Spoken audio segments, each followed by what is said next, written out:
তো ভিউয়ার্স, আজকে আমি আপনাদের সঙ্গে খুবই মজাদার 3টি ভর্তা রেসিপি নিয়ে হাজির হয়েছে। 3টি রেসিপি কিন্তু খেতে ভীষণ মজা, বানানো কিন্তু খুবই সহজ। আর এই ভর্তা কিন্তু বাটাবাড়ির কোনো ঝামেলা নাই, হাতে মেখে আমি করে দেখাবো। তো কথা না বাড়িয়ে চলেন মূল রেসিপিতে চলে যাই। ভর্তার রেসিপি দেখাবো। অনেকেই জানে না কিভাবে ডিম ভর্তা করতে হয়। তো ডিম ভর্তার জন্য আমরা কিন্তু ডিমটা অবশ্যই সিদ্ধ করে নিতে হবে। আমি এখান থেকে 4টা ডিম নিয়ে সিদ্ধ করব। সিদ্ধ ডিম দেখানোর বোধহয় দরকার হবে না, তারপরে আমি সিদ্ধ করার পর ছিলে নিয়ে ওইটা দেখাবো। আর এই যে বেগুনটা সবটাই কিন্তু আজকে আমি হাতে মেখে করে দেখাবো আর কি। তো হাতে মেখে বেগুন ভর্তা অনেকে জানে না বা পুড়ে করে, আমি আজকে সিদ্ধ করে কিভাবে করতে হয় একেবারে ইয়ামি টেস্ট। আমার এটা এভরি উইকে আমি এই ভর্তাটা বানাই, আমার হাজব্যান্ড বাচ্চারা অনেক পছন্দ করে, সেই ভর্তাটা দেখাবো। আর দেখাবো আলু ভর্তা। এটা ভিউয়ার্স, এই যে আমি কিন্তু অলরেডি ডিম সিদ্ধ করে ছিলে নিয়েছি, আর আলু কিন্তু একদম সিদ্ধ হয়ে গেছে। এখন কিন্তু আমি এই আলুটা পুরো পানিটা ফেলে দিয়ে একটু ড্রাই করে নেব চুলায় দিয়ে, যেন কোনোভাবেই পানি না থাকে। কারণ তারপরে ওটা কিন্তু ঠান্ডা করে নিতে হবে, এটা একটা টেকনিক, তাহলে ভর্তাটা কিন্তু খুবই সুন্দর হয়। তো আমি পানিটা ফেলে ওটা ড্রাই করব। আর এইদিকে আমি চুলায় বেগুনটা ধুয়ে সুন্দর করে নিয়েছি। এখন বেগুনের সঙ্গে পেঁয়াজ এখানে দিব। এখানে কিন্তু এই জিনিসগুলো স্কিপ করা যাবে না, তাহলে হাতে মাখার এই ইয়াটা কিন্তু অত টেস্ট পাবেন না। আর সঙ্গে কিন্তু অবশ্যই রসুনের পরিমাণটা যত বেশি দিবেন এই ভর্তাটা ততই মজা হবে। এখানে আমি রসুন কুচি করে নিয়েছি বেশ কয়েকটা টুকরা, আর কাঁচামরিচ, আমি এটা মেইনলি কাঁচামরিচ দিয়ে করব। এখানে কাঁচামরিচ কয়েক টুকরা দিচ্ছি আর কি। আর লবণটা আমরা যেহেতু লবণ কম খাই, এটা কিন্তু কমে যায় বেগুন সাধারণত। লবণ আধা চামচের মতো দিব। আর ভর্তার সময় তো লবণ আমরা পরে দেখেই দিতেই পারি, খামাখা লবণটা বেশি দিয়ে খাবারটা নষ্ট করা যাবে না।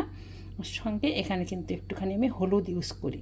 আর এই ভর্তা করতে করতে কিন্তু আমাদের বাসায় খাওয়া হয়ে যায়।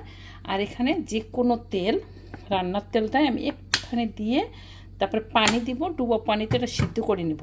সিদ্ধটা হচ্ছে যেমন সিদ্ধ করলে ভর্তা করা যাবে ঠিক সেরকমই, তবে পানিটা আমি দিব ডুবো পানি সাধারণত দিই আমি। দিয়ে তারপর চুলাটা অন করে দিয়ে ঢেকে তারপর কী অবস্থায় নামালে ভর্তাটা একেবারে পারফেক্ট হবে সে অবস্থাটা আপনাদেরকে আমি দেখাবো। তারপরে হাতে ভর্তা করে দেখাবো আপনাদের ওইটা। এখানে যে আমি আলুটা নামাই নিয়ে ড্রাই করে নিয়ে এখন একটু ঠান্ডা করতে দিয়েছি। তারপরে এইটা হয়ে গেলে ভিউয়ার্স, বেগুনটা কিন্তু আমার একদম সিদ্ধ হয়ে গেছে, দেখে বুঝতে পারছেন, পানিটাও আর নাই। এই অবস্থায় আমরা বেগুনের জালটা বন্ধ করে দিয়ে ঠান্ডা করা পর্যন্ত ওয়েট করব। কারণ হচ্ছে যেহেতু হাতে বানাবো, অবশ্য ভর্তা দিয়েও করে দেখানো যাবে।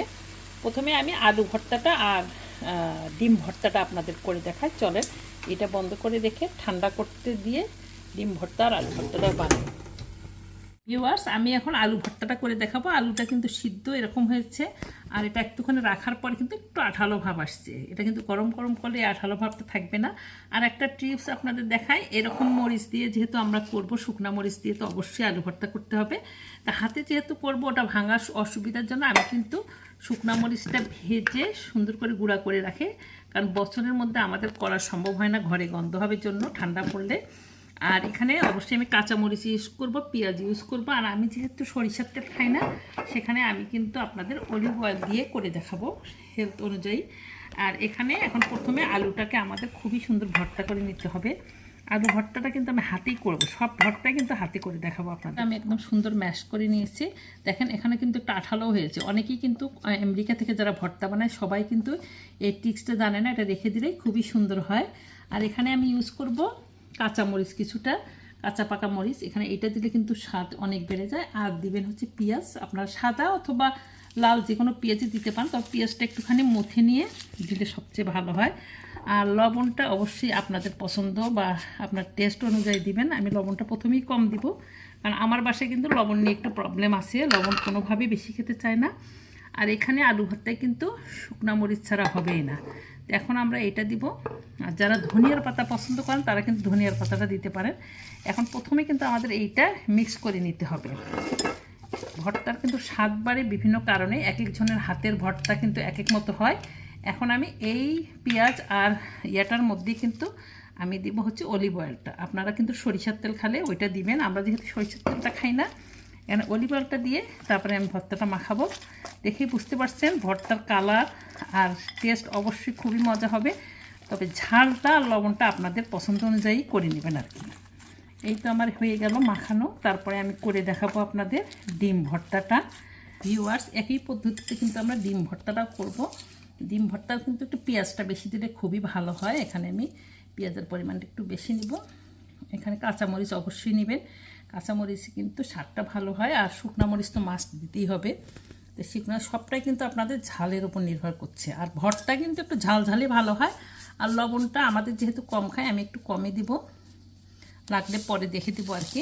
প্রথমে আমাদের এটা মিক্সড করে নিতে হবে। মিক্সড করে নিয়ে আমি একটু তেল দিলাম, তেলটা পরিমাণ মতো দিয়ে এখন আমরা ডিমটা ভেঙে ভেঙে নিব। অনেকে ডিমটা খেলে শরীরের জন্য ভালো, আর খেতে কিন্তু ভীষণ টেস্ট। আর আজকে কিন্তু অবশ্যই ভাত আমার একটু মনে হয় বেশি রান্না করতে হবে। তো এই হয়ে গেল আমাদের ডিম ভর্তা। এটা নামিয়ে তারপরে আমি আপনাদের বেগুন ভর্তাটা করে দেখাবো। এখানে কিন্তু অবশ্যই পেঁয়াজটা দিবেন, আর রসুনটা আমি আগেই দিয়েছি। আর শুকনা মরিচ কাঁচামরিচ সবটাই দিতে হবে। এখানে আমি কাঁচামরিচটা পুরা দিলাম, আর শুকনা মরিচের গুঁড়া আগেও আমি কিন্তু মরিচ দিয়েছি, তবে ভর্তায় কিন্তু ঝাল ঝাল ভালো লাগে, এটা আমি আগে আপনাদের বলেছি। তো এই মরিচটা কিন্তু আমার অনেক ঝাল। আর তার সঙ্গে আমি লবণটা আমার একটু পরিমাণে কম হয়েছে, আমি সামান্য একটু লবণ দিলাম। আর আগেরগুলো তো পরে কিন্তু আমি মুখে দেখে লবণ দিয়েছি আর কি। আর এখানে তেলটা অবশ্যই দিবেন। দিয়ে আমরা এখন এটা মাখাবো খুব সুন্দর করে।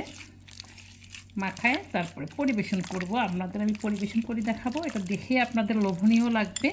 খুবই মজাদার এই ভর্তা। আপনারা একবার হলেও ট্রাই করে দেখবেন। 3টা ভর্তায় এই ভর্তা হলে আপনাদের আর কিছুই লাগবে না, কারণ প্রোটিন থাকবে, কার্বোহাইড্রেট থাকবে, আর ভেজিটেবল। 3 ধরনের ভর্তা করে দেখাচ্ছি। তা আপনাদের যদি এই ধরনের ভর্তা ভালো লাগে, আমার কিন্তু চ্যানেলে আরও একটা ভর্তার রেসিপি আছে, ওটাও কিন্তু 3 ধরনের ভর্তা। ভিউয়ার্স, এই তো হয়ে গেল মজার এই 3 ধরনের ভর্তা। খেতে যেমন মজা, বানানো কিন্তু খুবই সোজা।